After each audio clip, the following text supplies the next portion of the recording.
ছেড়ে দিলাম। কোরআনের মাহফিল যারা ক্যান্সেল করেছে, আল্লাহ তাদের সাথে তোমার রহমতের সম্পর্ক ক্যান্সেল করে দাও। কত বড় জানোয়ার, কত বড় অসভ্য! হিন্দুদের আপত্তি নাই, তোমার কিসের আপত্তি? আল্লাহর কোরআনের মাহফিল যারা ক্যান্সেল করে দেয়, আল্লাহর গজব ছাড়া উপায় থাকবে না। মনে হয় যেন আবু জাহেলের সংসদ। লা তাসমাউ লিহাযাল কোরআন, কোরআন শুনতে দিও না। এরপরে আবার দ্বিতীয় আইন হলো ওয়াল গাউফি, সেখানে গন্ডগোল লাগাই দিও। নাউজুবিল্লাহ করেন। আমার রাসূল মক্কার সংসদে কোরআন নিয়ে ঢুকতে পারলো না। ঢুকতে না পারার কারণে রাসূলুল্লাহ সাল্লাল্লাহু আলাইহি ওয়াসাল্লাম হিজরত করে রওনা দিলেন মদিনায়। যাওয়ার পথে তিনি আল্লাহর কাছে দোয়া করছেন, ওয়াজআলনি মিন লাদুনকা সুলতানান নাসীরা। ও আল্লাহ, মক্কায় তো পারলাম না, দিনের বিজয় হবে তখন, এই কোরআনের আইনগুলো সমাজে বাস্তবায়ন হবে যখন। আর কোরআনের আইন বাস্তবায়ন হবে তখন যখন সংসদে কোরআন ঢুকবে, ওখান থেকে আইন পাস হয়ে সমাজে আসবে। আমার সামনে আজকে এখানে হাজার হাজার মানুষ, আমরা সবাই মিলে যদি একটা স্লোগান দেই, বাংলাদেশে সুদ ঘোষ বন্ধ করতে হবে। আমরা সবাই বললাম এদেশে মদ চলবে না, আপনারা বললেন জি হুজুর চলবে না। আমাদের এই হ্যাঁ বলার কারণে, চলবে না বলার কারণে মদ বন্ধ হবে? বন্ধ হবে? কিন্তু সংসদে 151 জন এমপি যদি একবার হ্যাঁ বলতো, তাহলে মদ বন্ধ করার সুযোগ আছে না? না। কোরআনের বিজয় করার জন্য কোরআনটাকে সংসদে নেওয়া দরকার আছে কিনা? আল্লাহর হাবিব দোয়া করেন, আল্লাহ মক্কায় পারি নাই, আমি মদিনায় যাচ্ছি, মদিনায় যাওয়ার পরে যদি সেখানেও দেখি আরেক আবু জেহেল বসে আছে সংসদে, আমাকে ঢুকতে না দেয়, তাহলে হিজরত করে লাভ কি? তাই তুমি তোমার পক্ষ থেকে ওয়াজআলনি মিন লাদুনকা সুলতানা, তোমার পক্ষ থেকে আমাকে রাষ্ট্র ক্ষমতা দাও। সুবহানাল্লাহ। আল্লাহর হাবিব মদিনায় চলে গেলেন, প্রতিমধ্যের দোয়া কবুল হয়ে গেল। মদিনার লোকেরা রাসূলুল্লাহ সাল্লাল্লাহু আলাইহি ওয়াসাল্লামকে কাঁধে নিয়ে নাচতে শুরু করলো। আউস এবং খাজরাজ গোত্রের লোকেরা মিটিং ডাকলো। মদিনার 3টা ইহুদি গোত্র, বনু নজির, বনু কুরাইজা, বনু কাইনুকা, তারাও মিটিং এ আসলো। আউস খাজরাজ, বনু নজির, বনু কুরাইজা, বনু কাইনুকা সবাই একসাথ হয়ে তারা ঘোষণা করলো, মুহাম্মদ ইবনে আব্দুল্লাহ যেহেতু মক্কা থেকে মদিনা এসেছে, এখন থেকে মদিনার প্রেসিডেন্ট হবে মুহাম্মদুর রাসূলুল্লাহ। প্রতিমধ্যে রাসূল দোয়া করছিলেন, আল্লাহ তাআলা দোয়াটা কবুল করে ফেলেছে। রাসূল মদিনার প্রেসিডেন্ট হলেন। আইন কায়েম হয়ে গেল কোরআনের। চোর ধরে হাত কাটো, ডাকাত ধরে সরে দাও, জেনা করলে পাথর মারো, অবিবাহিত হলে 100 বেত লাগাও, মদ পান করলে 80 বেত লাগাতে হবে। আল্লাহর বিধানগুলো সমাজে চালু হয়ে গেল। ওমরের যুগের দিকে তাকিয়ে দেখো মুসলমান, জাহিলিয়াতের যে যুগে মারামারি হারাহারি ছিল নিত্যনৈমিত্তিক একটি ব্যাপার, হযরত ওমর অর্ধ দুনিয়ার সম্রাট, গাছতলায় ঘুমায় থাকে, বডিগার্ডের প্রয়োজন।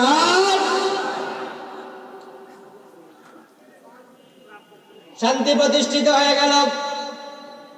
রাসূলুল্লাহ সাল্লাল্লাহু আলাইহি ওয়াসাল্লাম ঘোষণা দিয়ে গেলেন, খায়রুল কুরুনি কারনি, তোমরা সব মানুষ মিলে আমার জন্মের যুগের নাম দিয়েছে আইয়ামে জাহিলিয়া। আমি নবী মুহাম্মদ ঘোষণা দিলাম, খায়রুল কুরুনি কারনি, আমার যুগ হলো পৃথিবীর সর্বশ্রেষ্ঠ যুগ। রাসূলুল্লাহ সাল্লাল্লাহু আলাইহি ওয়াসাল্লাম কোরআনের আইনগুলো বাস্তবায়ন করলেন, সমাজে শান্তি চলে আসলো, দারিদ্রতা বিমোচিত হয়ে গেল, মদ পান বন্ধ হলো। যাকাত বিভাগের কর্মচারী হযরত ওমরের যুগে পাওয়া যায় ইতিহাসের পাতায়, কান্দের মাঝে যাকাতের টাকা বস্তায় ভরে নিয়ে ঘুরে বেড়াতেন। যাকাত খাওয়ার মতো লোক আর নাই। সমাজে শান্তি এসে গেল, সমৃদ্ধি এসে গেল, দিন কায়েম রাসূলের জীবনের উদ্দেশ্য। এখন বাংলাদেশের মুসলমান আমরা রাসূলের জীবনের লক্ষ্যকে আমাদের জীবনের লক্ষ্য অনেকে বানাতে পারি নাই। টুপি আপনি রাসূলের মতো মাথায় দিলেন, দাড়ি রাসূলের মতো রাখলেন, জীবনের লক্ষ্যটা কার মতো বানালেন? জীবনের লক্ষ্য যদি মুসলমানেরা দিন বিজয়কে বানাতো, তাহলে দিন বিজয়কেও ঠেকাতে পারতো না। আমি দিন বিজয় বাংলাদেশে হয় নাই, এজন্য সাধারণ মানুষকে যতটা না দায়ী করি, তার চেয়ে বেশি দায়ী করি আলেম ওলামাদেরকে। কারণ বাংলাদেশে তো দিন বিজয়ের জন্য এখনো আলেমরাই একমত হতে পারে নাই।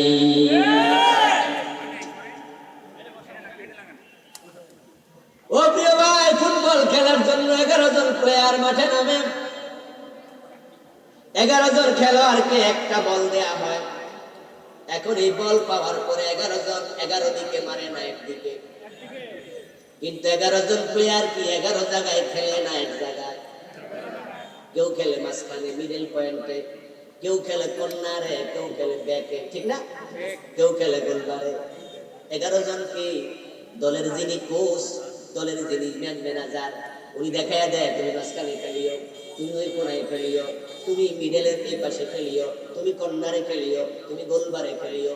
11 জন 11 জায়গায় দেখায় দিল, কিন্তু 11 জনের লক্ষ্য কয়টা? এখন আমরা মুসলমান সবাই এক জায়গায় থাকবো না। পীর সাহেব থাকবে খানকায়, বক্তা থাকবে ওয়াজের মাঠে, খতিব থাকবে মসজিদের মিম্বারে, আলেম ওলামারা থাকবে মাদ্রাসার ক্লাসে। এক একজন আমরা এক এক জায়গায় থাকবো, কিন্তু সবার জীবনের লক্ষ্য হওয়া লাগবে দিনের বিজয়। আলেমরা সবাই যদি দিন বিজয়ের লক্ষ্যে কথা বলা শুরু করে দেয়, এই দেশে দিনের বিজয় হতে 1 বছর 2 বছর দূরের কথা, আমি তো মনে করি 6 মাসও লাগবে না। আমরা আলেমরা একমত হয়ে গেলে কোন জালেম দিন বিজয় ঠেকাতে পারবে না।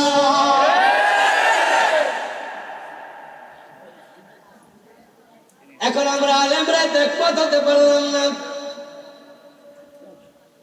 বিশ্বে হুজুরের লক্ষ্য হলো মুরিদ বাড়ানো, মাহফিলের বক্তার লক্ষ্য হলো এমন ওয়াজ করবো যেন ওয়াজ বাড়ে। আমার ওয়াজে 144 চালু হয়, এমন ওয়াজ জীবনও করবো না। খতিব সাহেবের লক্ষ্য হলো মিজুমার মিম্বার যেন কোনোভাবে ছুটে না যায়, তাই মিঠা মিঠা যত ওয়াজ আছে সব ওয়াজ করে। এলাকার মাস্তান সিটার যারা আছে তাদেরকেও আঘাত দিয়ে কথা বলে না, মিঠা কথা বলা সুন্নাত, তাই উনি মিঠা মিঠা ওয়াজ করে। কিন্তু রাসূল যুদ্ধের মাঠে সিংহের মতো গর্জন দিছে, ওই গর্জনের সুন্নাত ইচ্ছা করে লোকটা এড়ায়া চলছে। তাই খতিব সাহেব যখন উমরায় যায়, আসার সময় জায়নামাজ নিয়ে আসে, আতর নিয়ে আসে, খেজুর নিয়ে আসে। এলাকার গোষ্ঠর বাটপার সিটার, এলাকার রাজনৈতিক নেতা, এত বড় মোসওয়ালা হেরত তলে তলে হাদিয়া দিয়ে খুশি রাখে, ঠিক না? মানে যদি আমার আবার নিম্বর ছুটে, দিন বিজয়ের কথা বললে বিপদ হতে পারে, এই জন্য দিন বিজয়ের কথা বলে না। আলেম ওলামারা যখন দিন বিজয়ের ব্যাপারে উদাসীন, তাই 92% মুসলমানের দেশে দিনের বিজয় হয় না। তাই দিনের বিজয়কে জীবনের লক্ষ্য বানায়া সব আলেম একমত হয়ে দিন বিজয়ের জন্য কাজ শুরু করা দরকার আছে না? না, আজকের মাহফিল আপনারা যারা আছেন, জান্নাতে যেতে চাইলে আপনাকে কমপক্ষে রাসূলের জীবনের লক্ষ্যের সাথে নিজের জীবনের লক্ষ্য মিলাতে হবে। কোন হুজুর কোন দিকে যায়, কোন লোক কোন দিকে যায়, ওটা দেখা দরকার নাই। আল্লাহর জান্নাতের পথে একা হলো দৌড়াইতে হবে, ঠিক না? কেউ না করুক, আমি করব কাজ, কেউ না চলুক, আমি একা চলবো। আমার প্রিয় ভাইরা, আল্লাহর কোরআনের মিশনকে বাস্তবায়ন করার জন্য দিন বিজয়ের চিন্তা মাথায় রেখে সামনে আগান। ভয় পাওয়ার কিছু নাই। হ্যাঁ, কোরআনের বিজয়ের কথা বললে বিপদ আসবে, মামলা হতে পারে, জেলে যাওয়া লাগতে পারে, বিনা দোষে ফাঁসির মঞ্চেও যাওয়া লাগতে পারে। ভয় পাওয়ার কিছু নাই। আমরা তো হযরত খালিদ বিন ওয়ালিদের উত্তরসূরি, আমরা তো হযরত ইব্রাহিমের উত্তরসূরি। আমাদের বাবাকে আগুনে ফেলেছে, ইব্রাহিম ভয় পায় না। আমাদেরকে ফাঁসির রশি দেখে ভয় পাওয়ানো যাবে না। নাসরুম মিনাল্লাহি ওয়া ফাতহুন করিম ওয়া বাশশিরিল মুমিনিন। আল্লাহর সাহায্য কিন্তু আসবে। আল্লাহর কোরআনে আল্লাহ ওয়াদা করেছেন, ইন্নাল্লাযীনা ক্বালু রাব্বুনাল্লাহু থুম্মা ইসতাকামু তাতানাজ্জালু আলাইহিমুল মালায়েকা। ফেরেশতা অপেক্ষা করছে সাহায্য নিয়ে দুনিয়া আসার জন্য, কিন্তু শর্ত আছে।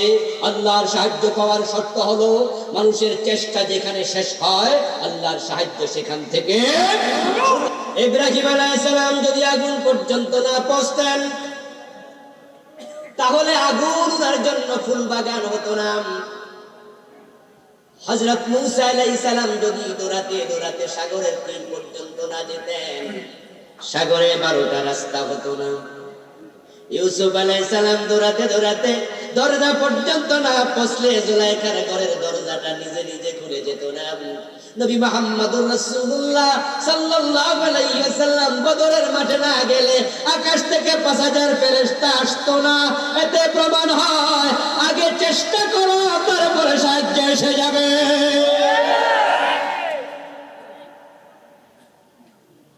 মূসা আলাইহিস সালাম যদি ঘরে বসে থাকতেন সাগরে আল্লাহ রাস্তা বানাইতো? রাস্তাটা কখন হলো? তীরে পৌঁছার পরে, যখন দেখা গেল সামনে বিশাল সমুদ্র, অথই জলরাশির তরঙ্গ। মূসা আলাইহিস সালামের উম্মত তখন কি বলেছিল? কোরআন দেখুন, মূসা আলাইহিস সালামের উম্মত বলেছিল, ইন্না লামুদরাকুন, আমরা বুঝি ধরা খেয়ে গেলাম। কারণ মূসা আলাইহিস সালামের উম্মত তাকায় দেখে পিছনে ফেরাউন আসতেছে হাজার হাজার সৈন্য সাথে নিয়ে। এখন যদি দাঁড়াইয়া থাকি ফেরাউনের লোকেরা এসে আমাদেরকে ধরে নিয়ে শুলে ছড়াবে, আর যদি ভয়ে সমুদ্রে লাফ মারি তাহলে ডুবে মারা যাব। এখন দাঁড়াইয়া থাকলেও বিপদ। কথা বলেন না কেন? লাভটা কি? লাফ মারলো কি সাগরে কি লাফ মেরে পার হওয়া যাবে? কি হযরত মূসা আলাইহিস সালাম যেখান দিয়ে পার হয়েছিলেন সেটা কি নীল নদ ছিল নাকি লোহিত সাগর ছিল? সাগর ছিল, নদী না। নদী সাঁতরায়া পার হওয়া যায়, সাগর সাঁতরায়া পার হওয়া যায় না। তাই তারা বুঝেছে সাগরে লাফ দিলে মরে যাব, দাঁড়ায়া থাকলে সুরে ছড়াবে। ইন্না লামুদরাকুন, ধরা তো খেয়ে গেলাম। মূসা নবী বলেন, কাল্লা, অসম্ভব। সুবহানাল্লাহ। ইন্নামা ইয়া রাব্বি সায়াহদিন। হযরত মূসা আলাইহিস সালাম বলে, অসম্ভব, আমার সাথে আমার রব আছে, আমার রব আমাকে একা ছেড়ে দেবে না, নিশ্চয়ই তিনি একটা পথ দেখায়া দেবেন। আল্লাহ তাআলা খুশি হয়ে বললেন, মূসা ওয়াদরিব বিআসাকাল বাহর, তোমার হাতের লাঠি দিয়া সমুদ্রের মাঝে একটা বাড়ি মারো, আঘাত করো। হযরত মূসা সমুদ্রে আঘাত করতে দেরি 12টা রাস্তা হতে দেরি হয় নাই। হাবিব আমার উম্মত বলতে ইহুদি খ্রিস্টান হিন্দু বৌদ্ধকে বুঝান নাই, বুঝাইছেন আমাদেরকে। এখন আমরা সবাই তো জান্নাতি নয়, 73 দল হবে, মাত্র এক দল জান্নাতি। এখন জান্নাতি দলে নিজেকে ঢুকাতে হবে, কারণ জাহান্নামে যায়া তো থাকতে পারবেন না, সহ্য করতে পারবেন না। এখন জান্নাতি দলে নিজেকে ঢুকাতে হলে জান্নাতি দল চেনা দরকার আছে কিনা? জান্নাতি দল কথা কিন্তু বুঝিয়েন, মিল্লা, মিল্লা মানে দল, মিল্লাত আবিকুম ইব্রাহিম, মিল্লাত মানে জাতি, দল। আমরা যখন মারা যাই কবরে রাখার সময় একটা দোয়া আছে, বিসমিল্লাহি ওয়া আলা, এটা কি ভাবনাতে নাই? সারা দেশেই তো আছে, তো আমরা পড়ি। বাংলা অর্থ হলো বিসমিল্লাহি, আল্লাহর নামে, আলা মিল্লাতি রাসূলিল্লাহ, রাসূলের দলে তুলে দিলাম। তাহলে রাসূলের একটা দল আছে না নাই? উম্মত হবে 73 দল, জান্নাতি কয় দল? তাহলে জান্নাতীয় দল আছে না নাই? এখন আমাদের দেশে এমন অনেক পীর পাওয়া যায়, এমন খতিব পাওয়া যায়, বক্তা পাওয়া যায়, যারা কয় আমরা কোন দল করি না। সুবিধাবাদী মুনাফিক টাইপের কিছু আলেম আছে না না? বড় বড় মানুষকে বুঝায় যে আমি কোন দল যেহেতু করি না, তাই আপনাদের সবার দলে আমি আছি, নাউজুবিল্লাহ। আর এই জাতীয় হুজুরের কাছে সবাই দোয়ার জন্য যায়। কারণ যদি এলাকার এমপি সাহেব, মন্ত্রী সাহেব, মেম্বার, চেয়ারম্যান সাহেব জানে যে আপনি অমুক দল করেন, আপনি হুজুর, তাহলে উনি দোয়ার সময় কয় যে হুজুরের কাছে দোয়া যায় বেশি সুবিধা হইব না, কারণ উনার মনে আছে অমুক দল, তুমি আমার লাগে একটা আসল দোয়া করবো না। এক কথা হবে না আমার ভাইয়েরা। এখন যারা বলবে আমরা কোন দল করি না, তাদের কাছে ওই লোকেরা যাবে দোয়ার জন্য, তারা মনে করবে উনার যেহেতু কোন দল নাই, হাতিয়া বাড়াই দিয়ে উনি আসল দোয়াটা আমার জন্যই করবে। এজন্য সবাই খুশি। আর যে হুজুররা রাসূলের দলে আছি, রাসূলের দল ছাড়া কারো দলে নাই। এবার আপনাদের কাছে জানতে চাই, রাসূলের দল কি কোরআনের ভিতরে না বাহিরে? এখন কোরআনওয়ালা দল করলে বিনা দোষেও জেলে যাওয়া লাগে, এমন ঘটনা আছে না? না, এটা জটিল। আপনি জান্নাতে যেতে চান, আপনাকে অবশ্যই জান্নাতি দলে ঢুকতে হবে। কিলা মান ইয়া রাসূলুল্লাহ, কিলা ওয়া মা হিয়া রাসূলুল্লাহ। ও প্রিয় নবী, উম্মত হবে ৭২ দল, জান্নাতে যাবে এক দল, সে দল কোনটা? রাসূলুল্লাহ জবাব দেন, মা আনা আলাইহি ওয়া আসহাবী, আমি এবং আমার নবী, আমার সাহাবারা যারা, তাদের দল যেটা, তাদের চিন্তা, তাদের চেতনা, তাদের চলন বলন, লিখন, শয়ন, জাগরণ, তাদের জীবনের সাথে যার জীবন মিলবে সেই হলো জান্নাতি। রাসূলুল্লাহ সাল্লাল্লাহু আলাইহি ওয়াসাল্লামের চিন্তা চেতনার সাথে, সাহাবাদের চিন্তা চেতনার সাথে, তাদের কথা, তাদের কর্মের সাথে যদি আপনার মিল পাওয়া যায়, তাহলে রাসূল বলছে এই লোকটা হলো আমার দলের লোক, সে হলো জান্নাতি। আর যারা বিশ্ব নবীকে জীবন অনুসরণ করবে না, ওই সমস্ত লোকের কপালে জান্নাত জুটবে না। আল্লাহর হাবিব সাল্লাল্লাহু আলাইহি ওয়াসাল্লামকে অনুসরণ করা আমাদের জন্য ফরজ, এটা আল্লাহর অর্ডার। কোরআন মাজিদ আল্লাহ তাআলা কি বলেছেন, আমার সাথে পড়ুন যারা পারেন। কুল ইন কুনতুম তুহিব্বুনাল্লাহ ফাত্তাবিউনি ইউহিব্বুকুমুল্লাহ। একটু সবাই আওয়াজ দিয়ে বলেন সুবহানাল্লাহ। কুল হে নবী আপনি বলুন, ইন কুনতুম তুহিব্বুনাল্লাহ, তোমরা যদি আল্লাহকে ভালোবাসো, মুমিনদের জন্য আল্লাহকে ভালোবাসা ফরজ। আল্লাযীনা আমানু আশাদ্দু হুব্বান লিল্লাহ, কোরআনে আল্লাহ বলছে যারা মুমিন হয়, আল্লাহর ভালোবাসা হয় তাদের কাছে সবচেয়ে বেশি। আল্লাহকে ভালোবাসার কারণে তো মুমিন ফজরের টাইমে প্রচন্ড শীতের মাঝে ওযু করে সকালবেলা মসজিদে যায়, তার কপালটা আল্লাহর পায়ে ঠেকাইয়া দেয়। আল্লাহর ভালোবাসার কারণে তো 5 লাখ, 3 লাখ, 4 লাখ, 7 লাখ টাকা খরচ করে হজে যায়। বাংলাদেশে এয়ারপোর্ট থেকেই তো সাদা কাপড় পরে বারবার লাব্বাইক আল্লাহুম্মা লাব্বাইক, ও আমার রব আমি হাজির, ও আল্লাহ আমি হাজির। আল্লাহর ভালোবাসায় পাগল পাড়া হইয়া কাবার চারপাশে পাগলের মতো করে। ও প্রিয় ভাইরা, মুমিন আল্লাহকে ভালোবাসবে সবচেয়ে বেশি, এটা হলো কোরআনের কথা। এখন আপনি মুমিন যদি হন, তাহলে এই আয়াত আপনার জন্য। আর যে এই আয়াতের আলোকে জীবন সাজাতে পারে নাই, আল্লাহকে সবচেয়ে বেশি ভালোবাসতে পারে নাই, আয়াত প্রমাণ করে তার নামটা এখনো মুমিনের তালিকায় ঢোকে নাই।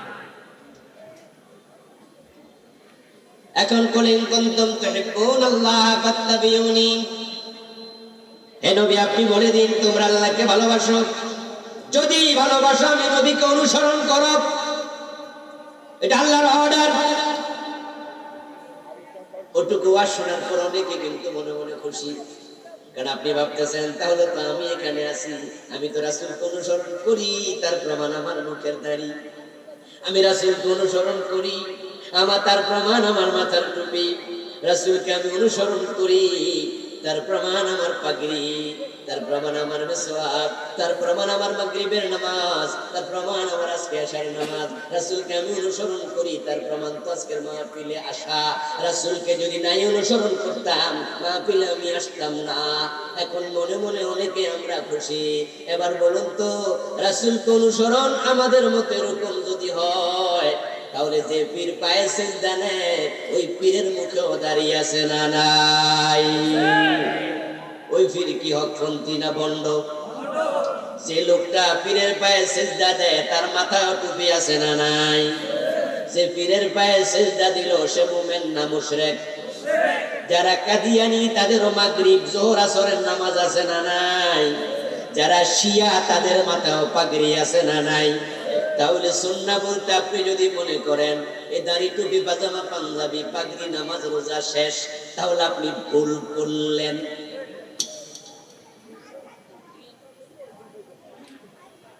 অতটুকু 4, 5টা 10টা 20টা সুন্নাহ আপনি মানলেন আপনি জান্নাতি হয়ে গেছেন তা নয়। আমাদের দেশে অধিকাংশ মুসলমান হলো সুবিধাবাদী সুন্নাহওয়ালা। তারা সুন্নাহ পুরা জীবনে মানতে অনেকে রাজি হয় না। তারা সুন্নাহ মানে ততক্ষণ, অসুবিধা নাই যতক্ষণ, বিপদ আছে যেখানে সুন্নাহ মানে না সেখানে।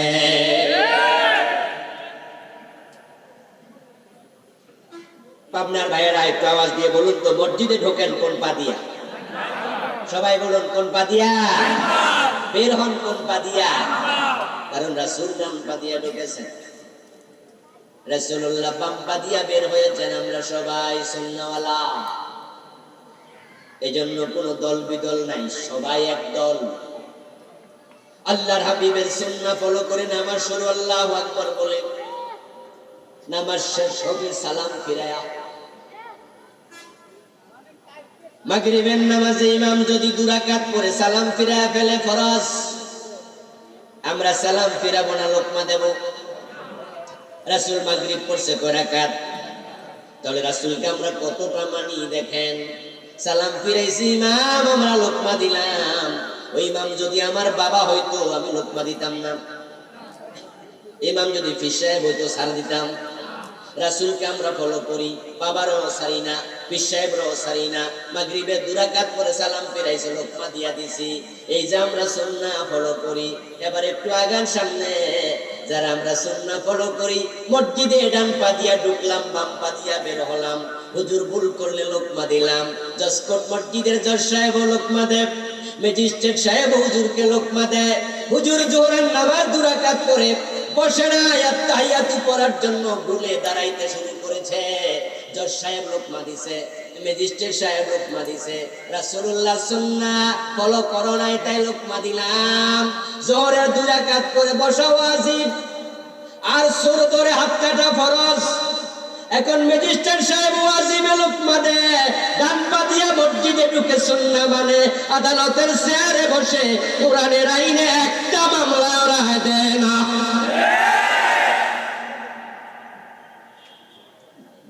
রাসূলুল্লাহ সাল্লাল্লাহু আলাইহি ওয়াসাল্লাম যখন 10 বছর মদিনার প্রেসিডেন্ট ছিলেন, উনি যখন বিচার করছেন তখন কি মন মতো না কোরআন মতো?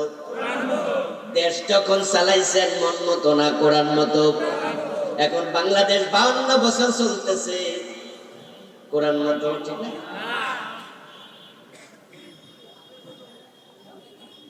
জোহরের নামাজি ইমাম সাহেব 2 রাকাত পরে সালাম ফিরাইয়া দিল, তাই ম্যাজিস্ট্রেট সাহেব লোকমা দিয়া দিল। অথচ ম্যাজিস্ট্রেটের আদালতে আসছে চোর, সাক্ষী মুখী নেওয়া হলো, জেরা করা হলো, উকিল প্রমাণ করলো বেটা চুরি করছে। ম্যাজিস্ট্রেট সাহেব নিশ্চিত হলেন বেটা চোর। এখন আল্লাহর কোরআনে আছে চোর ধরে হাত কেটে দাও। নবী মুহাম্মদ সাল্লাল্লাহু আলাইহি ওয়াসাল্লাম বলেছেন, আমার মেয়ে ফাতেমা চুরি করলে আমি ফাতেমার হাতটাও কেটে দেব। এখন উনি চোর কাটার চোরের হাত কাটার ব্যাপারে রায় দিল না, উনি রায় দিয়া দিল ব্রিটিশ আইনের আলোকে চোর ধরে জেলে দাও। বাংলাদেশ চলছে 52টা বছর ব্রিটিশ আইনে। আপনারা যারা ব্রিটিশের গোলামি করছেন, ব্রিটিশের আইন মানছেন, এখনো কোরআনের আইনের পক্ষে আসতে পারেন নাই। আল্লাহর কসম, আপনারা আল্লাহর গোলাম হতে পারেন নাই, রাসূলের উম্মত হতে আপনি পারেন নাই। আপনি সুবিধাবাদী। সুন্নাহ মানেন ততক্ষণ সুবিধা আছে যতক্ষণ মসজিদের ইমাম সাহেব যদি ভুল করে সব মুসল্লি লোকমা দেয়, রিকশাওয়ালা ঠেলাওয়ালা লোকমা দেয়, ঠিক না? যত মুসল্লি সব মুসল্লি লোকমা দিল, হুজুর ভুল করছে, সুন্নাহর বাইত সুন্নাহ থেকে বাইরে হয়ে গেছে, হুজুরকে আমরা লোকমা দিয়ে সোজা করে দিলাম। এবার বলুন তো, আদালতে জজ করবে যখন হাকিম রায় দেয় মামলা, সেখানে হাকিম মুসলমান, বাদী বিবাদী মুসলমান, সাক্ষী উকিল মুসলমান, ব্যারিস্টার পুলিশ মুসলমান। হাকিম সাহেব 52টা বছর ধরে কোরআনের বাহিরে রায় দিল, হাদিসের বাহিরে রায় দিল। হাকিমের ভুল ধরার জন্য লোকমা দিছে কয়জনে? ও ভাই, সেখানে তো মুসলমান আছে, লোকমা কই? ওখানে লোকমা দেওয়ার লোক পাওয়া যায় না, কারণ আছে হুজুরের লোকমা দিলে আদালত অবমাননার মামলা হয় না, জেলে যাওয়া লাগে না। কিন্তু হাকিমের লোকমা দিলে অ্যারেস্ট হওয়ার সম্ভাবনা আছে না নাই? তাই আমরা লোকমা দিব, সেখানে বিপদ নাই। এক বিঘত লম্বা একটা মেসোয়া খাতে নেন। আপনাদের এই থানার নাম কি? ফরিদপুর থানা। যতগুলো মসজিদ আছে সবগুলো মসজিদের ইমাম সাহেব, খতিব সাহেবের কাছে যান, সাদা কাগজ সাথে করে কলম নিয়ে মাসালা জিজ্ঞাসা করলেন, হুজুর মেসওয়াকের হুকুম কি, শরীয়তের বিধানটা কি একটু লিখে দেন। সব হুজুর লিখে দেবে, সিগনেচারও সাথে দেবে। মেসওয়াক করা সুন্নাত, মেসওয়াক করা সুন্নাত, মেসওয়াক করা সুন্নাত। যদি ফরিদপুরে 500 মসজিদ থাকে, 500 জন ইমাম একমত হবে মেসওয়াক করা সুন্নাত। এর কারণ সব ইমাম জানে রাসূলুল্লাহ মেসওয়াক করেছে, হাদিসের কিতাবগুলোতে আছে না নাই? তো রাসূল যে কাজ করেছে সেটা তো সুন্নাহ বটেই। কোন হুজুর দ্বিমত করবে না, সবাই একমত। পরের সপ্তাহে 2.5 হাত লম্বা একটা তলোয়ার লইয়া আবার ওই হুজুরদের কাছে গেলেন। হুজুর, অন্যায়ের বিরুদ্ধে প্রয়োজনে তলোয়ার হাতে নিয়ে জিহাদ করার হুকুম কি? গত সপ্তাহের মতো একটু লেখা দেন, দেখবেন অনেক ইমামের চেহারা কালো হয়ে যাবে। অনেক ইমাম বলবে, ভাই আমার চাকরি দেখাইন। জিহাদের পক্ষে কথা বলার কারণে জঙ্গির মামলা হয়েছে, এমন ঘটনাও আছে না নাই?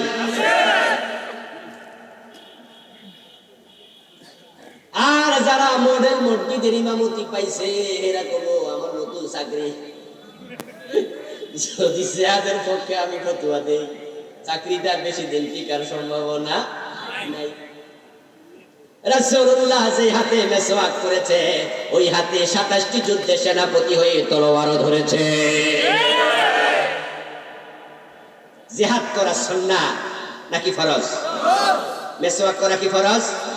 মেসওয়াক করা কি গুরুত্ব? কি ফরজের বেশি না সুন্নতের বেশি? আমাদের দেশে মেসওয়াকের পক্ষে অনেক ওয়াজ হয়, জিকিরের পক্ষে হয়, টুপির পক্ষে, দাড়ির পক্ষে হয়, জিহাদের পক্ষে ওয়াজ করে না জীবনে একবারও। এমন হাজারো খতিব আছে না নাই?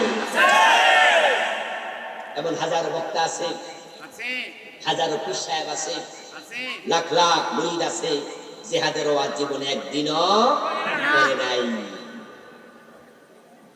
ও প্রিয় ভাইরা, যখন থেকে মুসলমান জিহাদ ছেড়ে দিয়েছে, তখন থেকেই মুসলমানের কপাল পুড়ে গেছে।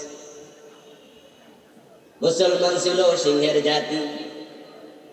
যখন থেকে তলোয়ার হাত থেকে ফেলে দিয়া তাসবিহ দানা লইয়া মসজিদের কোনায় ঢুকছে, তখন থেকে সিংহের মাথায় ওই বিড়াল গুলো লাফালাফি শুরু করে দিয়েছে।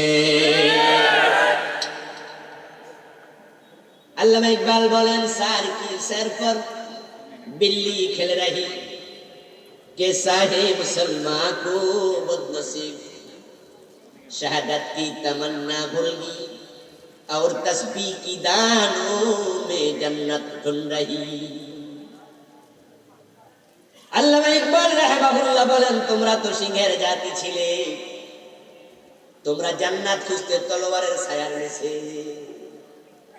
আর এখন তোমরা ওই জিহাদের তলোয়ার ফেলে দিয়ে জান্নাত খুঁজতেছো তাসবির দানা নিয়ে মসজিদের কোণার ভিতরে। তাসবির দানা ছিল 100, আর এখন এটা হচ্ছে 1000 দানার তাসবিহ। ও প্রিয় ভাইরা, তাসবিহ করবেন, জিকির করবেন, এগুলা সুন্নাত। যিকরুল্লাহ যিকরান কাসীরা, বেশি বেশি জিকির করার জন্য বলেছেন কে? কথা বলতে হবে, কে বলেছেন? এই জন্য জিকির করবেন সকাল সন্ধ্যা, এটা সুন্নাত। কিন্তু অন্যায়ের বিরুদ্ধে প্রতিবাদ করা সুন্নাত না ফরজ। এখন লোকেরা পাগড়ির ফজিলত শুই না, লুঙ্গি খুইলা পাগড়ি বাঁধতে শুরু করছে। পাগড়ির ফজিলত আছে তাই বলে কি লুঙ্গি খুইলা? গুরুত্ব কোনটার বেশি, 17 টাকা না পাগড়ি পরা? 17 টাকা নফল না ফরজ? পাগড়ি মাথা দেয়া কি? তো তোমার কেডা কইছে লুঙ্গি খুইলা পাগড়ি বাঁধতা? তুমি আগে 17 টাকা প্রয়োজনে পাগড়ি খুইলা 17 টাকা।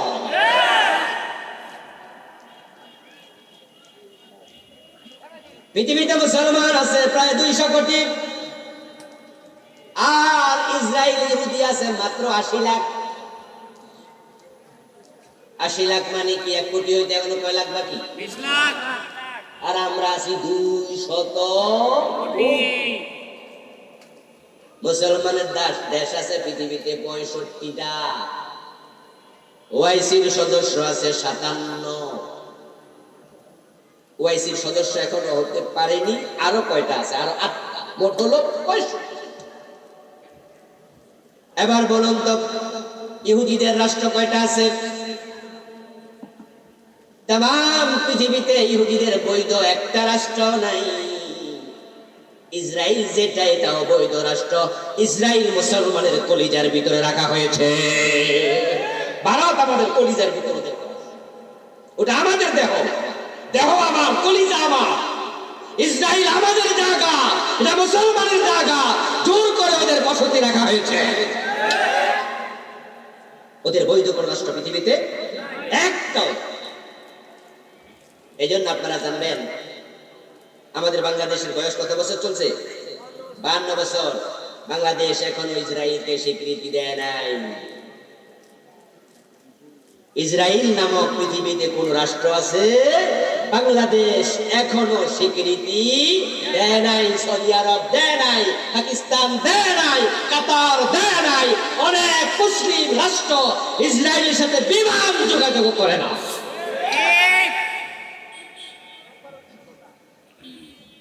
আমাদের বাংলাদেশের যে পাসপোর্ট ছিল, আগেকার পাসপোর্ট, গত 1-1.5 বছর আগের পাসপোর্ট, ওখানে লেখা ছিল এই পাসপোর্ট তাম পৃথিবীর জন্য ভ্যালিড উইদাউট ইসরায়েল। কিন্তু এই 1-1.5 বছর আগে এটা চেঞ্জ করে ফেলছে। ইন্না লিল্লাহি ওয়া ইন্না ইলাইহি রাজিউন। 1-1.5 বছর আগে চেঞ্জ করেছে। এর আগে ছিল এই পাসপোর্ট দিয়ে পৃথিবীর সব জায়গায় যেতে পারবেন, ইসরায়েল নয়, উইদাউট ইসরায়েল। ইসরায়েলকে বাংলাদেশ এখনো স্বীকৃতি দেয়নি। ইসরায়েল অবৈধ রাষ্ট্র। তাহলে আমি যেটা শোনালাম, আপনাদের মুসলমানের রাষ্ট্র আছে 65, ইহুদিদের নাই একটাও।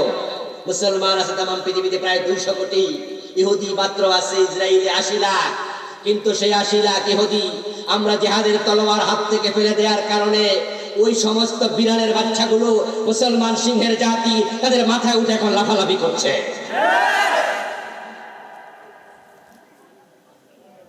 একসময় মুসলমান পৃথিবীর যেখানে মজলুম হতো, অন্য মুসলমানরা সেখানে ধরে যেত, জাপায়া পড়তো। আপনারা স্পেনের নাম শুনেছেন? স্পেন ইউরোপের একটি দেশ, উন্নত বিশ্বের একটি দেশ। ওই স্পেনে মুসলিম নির্যাতিত হলো। বাদশা ছিল রোডারিক, একজন ভোন দর্শিতা হলো, ইজ্জত হারালো মুসলিম হওয়ার কারণে। ওই খ্রিস্টান বাদশার লোকেরা মুসলিম বোনের ইজ্জত কেড়ে নিয়েছে, দর্শন করেছে। আরবের কোন কাফেলা স্পেনে গিয়েছিল ব্যবসা করার জন্য। ওই বোন তখন আরবের যিনি প্রেসিডেন্ট ছিলেন, তৎকালীন খলিফার কাছে একটু চিঠি লিখলেন যে আমি মুসলমান হওয়ার কারণে আমার ইজ্জত লুটে নিয়েছে, তোমরা মুসলমান আমাদেরকে সাহায্য করো। এই চিঠি পাওয়ার পরে তৎকালীন যিনি খলিফা ছিলেন, প্রেসিডেন্ট ছিলেন, তিনি সেনাপতি তারিক বিন জিয়াদ রাহিমাহুল্লাহকে বললেন, তারিক রেডি হও, স্পেনে চলে যাও। 4000-এর মতো সৈন্য নিয়ে আরব সাগর পাড়ি দিয়া ডিঙ্গি নৌকায় করে কোন রকমে, আজ থেকে 200 বছর আগেও তো আজকের মতো জাহাজ ছিল নাকি? ইঞ্জিনওয়ালা আজকের যে জাহাজগুলো, আরে 200 বছর আগে কেন, 100 বছর আগেও তো ছিল না। ও প্রিয় ভাইরা, আরব থেকে চলে গেছে নৌকায় চড়ে স্পেনে। আমার মুসলিম বোন নির্যাতিতা মুসলমান ভাইরা মজবুর, তাদেরকে সাহায্য করতে হবে। আমার রাসূলুল্লাহ বলেছেন, আল মুসলিমুনা কাজাসাদিন ওয়াহিদ, ইজতাকা ইনুহু ইশতাকা কুল্লুহু, ইজতাকা রাসুহু ইশতাকা কুল্লুহু। তামাম দুনিয়া সব মুসলমান হলো একটি দেহের মতো। দেহের চোখে যদি ব্যথা হয়, তামাম শরীর সজাগ থাকে, শরীর ঘুমায় না। মাথা ব্যথা হলে পা ঘুমায় না, হাত ঘুমায় না। যদি মাথায় ব্যথা হয়, তামাম দেহ যেমন কষ্টে অংশগ্রহণ করে। আফ্রিকার জঙ্গলে কোন মুসলমান মাজলুম হলে বাংলাদেশ থেকে তোমার অন্তরে ব্যথা অনুভব করা লাগবে। ফিলিস্তিনে মুসলমানরা মাইর খাচ্ছে, এই জন্য আমাদের অন্তরে ব্যথা আছে না নাই? যাদের ব্যথা নাই, তাহলে আপনি বুঝবেন মুসলমানের দেহের অংশ আপনি হতে পারেন নাই। আলহামদুলিল্লাহ, বাংলাদেশের পক্ষ থেকে আমাদের প্রধানমন্ত্রীও বলেছে যে আমরা ফিলিস্তিনের সাথে আছি। কিন্তু আপনারা শুনে থাকবেন, ইতোমধ্যে ভারত সরকার ইসরায়েলের সাথে আছে, তারা ঘোষণা করেছে যারা হিন্দু, তারা আমাদের বাংলাদেশি, যারা তারা নিরাপদ, তারা আমাদের বন্ধু, আমাদের ভাই, তাদের ব্যাপারে আমাদের কথা নাই। কিন্তু ভারত, হিন্দুস্তান ইসরায়েলের পক্ষে ঘোষণা দিয়েছে, এই জন্য কোন মুসলমান ভারতের পক্ষে কথা বলার জায়েজ হবে না।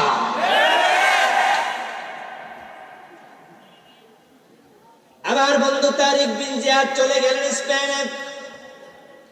4000 সৈন্য সাথে নিয়ে তিনি সাগর পাড়ি দিয়ে যখন স্পেনের মাটিতে উঠলেন, তখন তিনি তার অধীনস্থ সেনাবাহিনীর নেতা, লিডার যিনি আছেন, তাকে বললেন, কয়েকজন সেনাবাহিনী সোলজার নিয়ে আমরা যতগুলো নৌকায় চড়ে এসেছি সবগুলো নৌকা আগুন লাগাইয়া দাও, পাটাতনে তার এই পালগুলোর মাঝে, কাপড়গুলোর মাঝে আগুন লাগাইয়া দাও, পালগুলো পুড়ে ফেলো। আগুন লাগাইয়া দিল, পালগুলো কাপড় পুড়ে ফেললো। তারপরে আবার তারিক বিন জিয়াদ বললেন, সবগুলো নৌকা তলা ছিদ্র করে সাগরের মাঝে ডুবাইয়া দাও। তারিক বিন জিয়াদের নেতৃত্বে, ওনার নির্দেশে সবগুলো নৌকা পানিতে ডুবাইয়া দেওয়া হলো। এবার তারিক বিন জিয়াদ 4000 সৈন্যের সামনে বক্তৃতা দিলেন, ও আমার ভাইরা, আইনাল মাফার, আল্লাহর নামে শুরু করে বক্তৃতা শুরুতে বলেন আইনাল মাফার। এই শব্দের বাংলা অর্থ হলো পালাবে কোথায়? তোমরা যদি যুদ্ধ না করে পালাতে চাও, আমি পালানোর ব্যবস্থা রাখি নাই, নৌকা ডুবাইয়া দিছি, এখন পালানোর জায়গা নাই। সামনের অর্ডারিকের সৈন্যবাহিনী তলোয়ার হাতে নিয়ে সামনে আগাও, যুদ্ধ করলে হয়তো বিজয়ী হবে, না হয় শহীদ হবে, কিন্তু পিছনে পালানোর জায়গা নাই। সাগরের মাঝে ডুবে মরা লাগবে, ডুবে মরার চেয়ে শহীদ হওয়ার গুরুত্ব।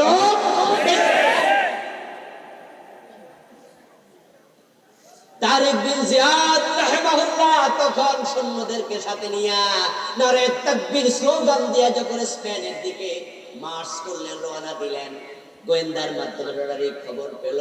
খবর পাইয়া রাডারিক তার রাজভবন থেকে, তার বাদশাহী ভবন থেকে, নিজের বাসস্থান থেকে পিছনের দরজা দিয়ে পালাইয়া গেল। বিনা যুদ্ধে আল্লাহ স্পেন মুসলমানের হাতে তুলে দিল।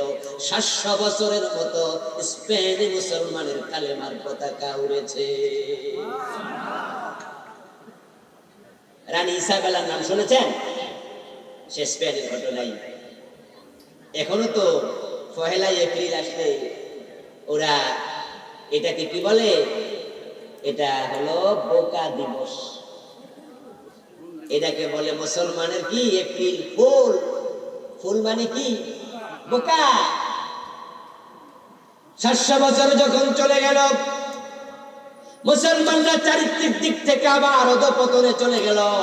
দুনিয়ার ভোগ বিলাসে তারা মত্ত হয়ে গেল, অন্যের বিরুদ্ধে তলোয়ার হাতে নিয়ে ভুলে গেল। খ্রিস্টানরা আবার সেখানে শক্তিশালী হলো, মুসলমানদেরকে তারা শেষ করে দিল। শেষ পর্যায়ে বাদশাহ তার স্ত্রী তার সম্রাজ্ঞীর পরামর্শে মুসলমানদেরকে বলল, তোমরা যারা আছো মসজিদের ভিতরে যদি আশ্রয় নাও, তোমাদেরকে আমরা মারবো না, তোমাদেরকে আমরা অন্য দেশে পাঠিয়ে দেব, নিরাপদে দেশ ত্যাগ করতে পারবা। মুসলমানরা প্রাণের ভালোবাসা এত বেশি, জিহাদ করে মরার চিন্তা নাই, তলোয়ারের নিচে জান্নাত খোঁজে না, জান্নাত খোঁজে মসজিদে তাসবির দানার ভিতরে। তখন তারা জিহাদ করে যদি মরতো, তাহলে হয়তো আল্লাহ আবার ওই তারেক বিন জিয়াদের মতো বিজয় দিত। কিন্তু জিহাদের তলোয়ার হাতে ফেলে দিয়ে আগ থেকে সবগুলো মসজিদের ভিতরে ঢুকেছে। তখন সরকারের লোকেরা মসজিদের বাহির দিয়া তালা লাগাইয়া, ভিতরে কেরোসিন ঢেলে আগুন লাগাইয়া সবগুলাকে এক জায়গায় পড়াইয়া ফেলছে। তারা অট্টহাসি দিয়া বলে, বোকার দল। আর সেই ঘটনা ছিল এপ্রিল মাসের 1 তারিখে, তাই তারা এখনো সেদিনটাকে এপ্রিল ফুল হিসাবে পালন করে। قال النبي صلى الله عليه وسلم আল জান্নাতু তাহতা জিলালিস সিয়ুফ, জান্নাত তলোয়ারের ছায়ার নিচে। এর মানে কি? এর মানে হলো অন্যায় যেখানে প্রতিরোধ সেখানে হবে, জিহাদ করে বাঁচতে হবে। রাসূল আমাদের শিখিয়ে গেছে জিহাদ করে বাঁচতে হবে। জিহাদ জিহাদ জিহাদ চাই, জিহাদ করে মরতে চাই।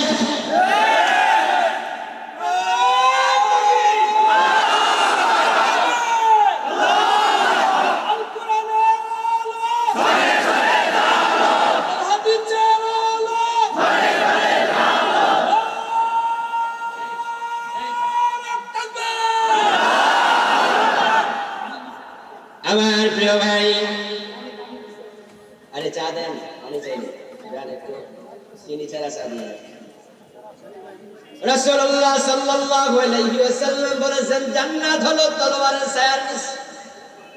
এর মানে কি?